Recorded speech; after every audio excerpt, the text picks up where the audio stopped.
बावड़ी कुएं पर आए हैं, चोर तोते मीनार की कब्र भी देखी है। क्या देखा है यहाँ पे सर? संभल प्राचीन नगर रहा है और इस नगरी में इतिहास से लेकर वर्तमान तक अनेक अवशेष उपलब्ध भी हैं, दिखते भी हैं और उनको हम संरक्षित करने का, सुरक्षित करने का प्रयास कर रहे हैं और उसी के क्रम में एएसआई की टीम के साथ हम भ्रमण कर रहे हैं। सर, एएसआई प्रोटेक्ट होने के बावजूद भी आज ये पूरे खंडर में तब्दील है, इनका दशा बहुत ही खराब है। एएसआई प्रोटेक्टेड जो फिरोजपुर का किला है वो है और एएसआई ने वहाँ पे प्रयास भी किया है, वहाँ पे चारदीवारी की है, उसे सुरक्षित किया है, किंतु उसके बाद भी आसपास के जो लोग हैं उनका रेगुलर वहाँ आना जाना रहता है, टू एंड फ्रो रहता है, इस कारण से वहाँ समस्या है थोड़ी। तो वहाँ वो एएसआई को हमने अवगत करवाया है, तो एएसआई उसकी ओर ध्यान देगा।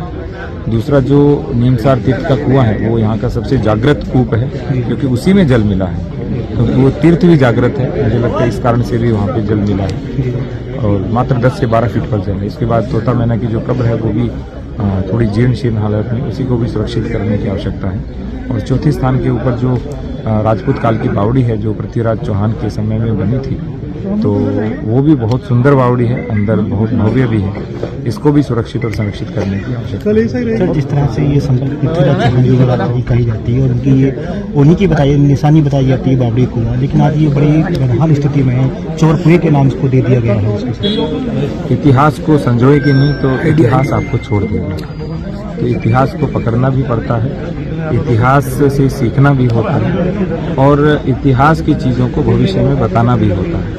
जब ये सब चीज़ें होंगी तो आप देखिए पूरे देश के अंदर जो स्थान हमारे हैं, मैं तो राजस्थान का रहने वाला हूँ, और राजपूत काल का जो इतिहास है बहुत ही समृद्ध इतिहास है और सारा संसार घूमने आता है। तो जब हम संभल को सुरक्षित और संरक्षित रखेंगे तो पूरा संसार संभल में भी आएगा भ्रमण के लिए, तीर्थाटन के लिए, पर्यटन के लिए। जिस तरह संभल की ये जो धरोहर है सब विलुप्त होने की कगार पर है, क्या इनका जीर्णोद्धार किया जाएगा, रखरखाव किया जाएगा आने वाले समय में? बिल्कुल जीर्णोद्धार किया जाएगा स्टेट आर्कियोलॉजी की टीम के साथ और एएसआई की टीम के सहयोग से हम इनको बहुत अच्छे से सुरक्षित भी करेंगे, अपनी विरासत को संरक्षित भी करेंगे और भविष्य में सबको बताएंगे भी। अभी और ऐसी कितनी विरासत है उनकी जो मृत अवस्था में विलुप्त हो चुकी है, उनका रखरखाव ये जीर्णोद्धार वगैरह किया जाएगा? 19 कूप और 68 तीर्थ सामान्य रूप से मिलते हैं, कुल 87 है। उसके अतिरिक्त अनेक स्थान हैं, जैसे इसकी गिनती उसमें नहीं होती, लेकिन ये भी एक स्थान है। तोता मैना की कब्र है वो भी एक स्थान है, वो इसकी गिनती इसमें नहीं होती। जैसे अनेक स्थान है, अभी तो काउंटलेस में कह सकता हूँ और फाइनली मुझे लग रहा है कम से कम 200-250